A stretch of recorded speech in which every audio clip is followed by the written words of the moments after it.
Hai semuanya, hari ini kita akan membahas mengenai COVID-19 dan bagaimana sih caranya meminimalisir agar kita tidak terkena virus tersebut. Nah, kita kan tahu nih di Indonesia sampai hari ini tanggal 20 April 2020 sudah ada sebanyak 6.760 orang yang terkena virus corona. Nah, bagaimana sih caranya kita meminimalisir hal tersebut?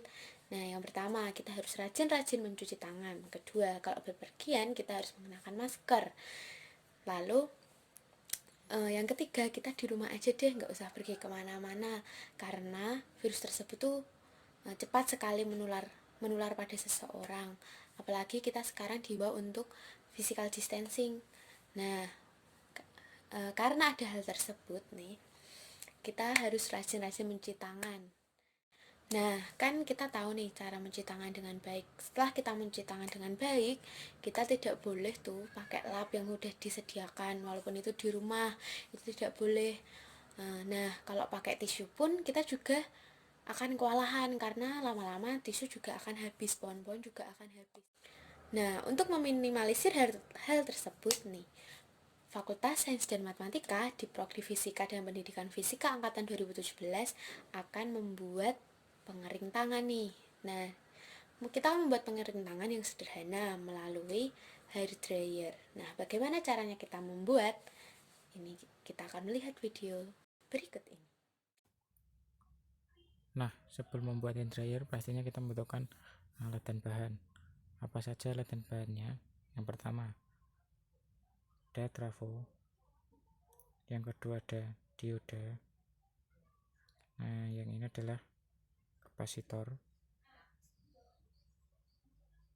Nah, ini adalah IC 7805 untuk yang positif, dan yang negatif ada 7905.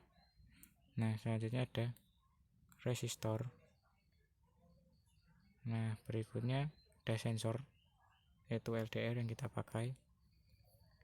Di sini ada LED. Ini untuk relaynya. Nah, yang ini adalah IC LM324. Nah, untuk tambahan alat dan bahannya adalah PCB yang warna coklat ini, kabel, solder, dan timah.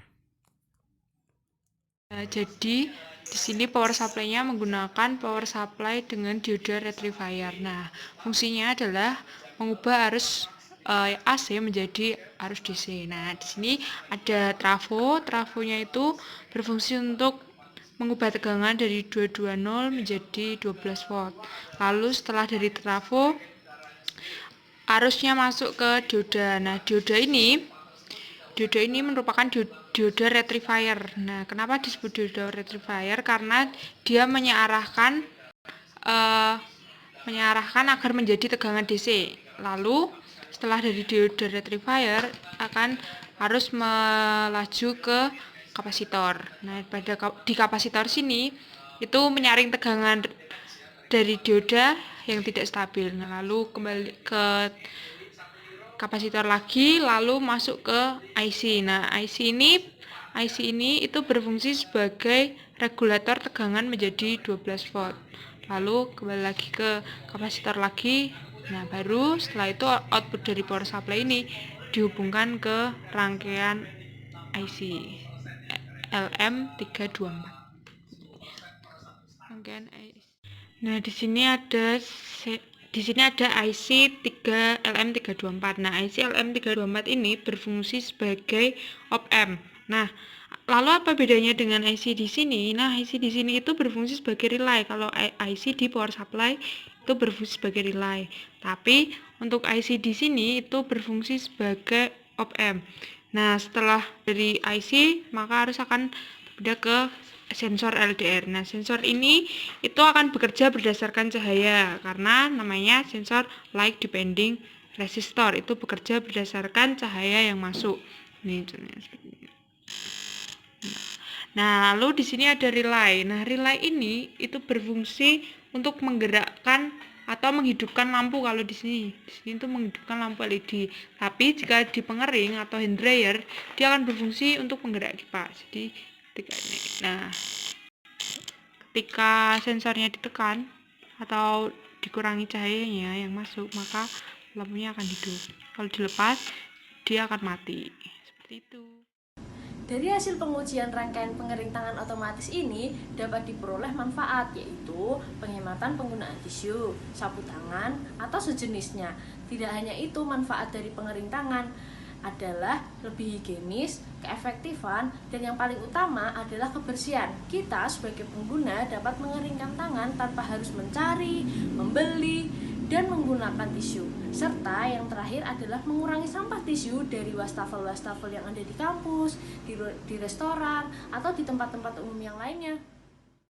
Nah, buat kalian yang udah nonton video ini, terbuktikan kalau fisika asik bukan cuma tentang rumus aja, tapi kalau tahu pengaplikasian dari ilmunya, pasti akan lebih menyenangkan. Belajar di mana sih? Kok bisa fisika jadi ilmu yang asik? Kalian bisa belajar sama seperti kami di Fakultas Sains dan Matematika Program Studi Fisika dan Pendidikan Fisika Universitas Kristen Satya-Wacana Salatiga. Dan buat kalian yang udah lulus SMA, kami tunggu kalian daftar di Fakultas Sains Matematika UKSW ya. Nah, untuk info lebih lanjut, kunjungi website di bawah ini.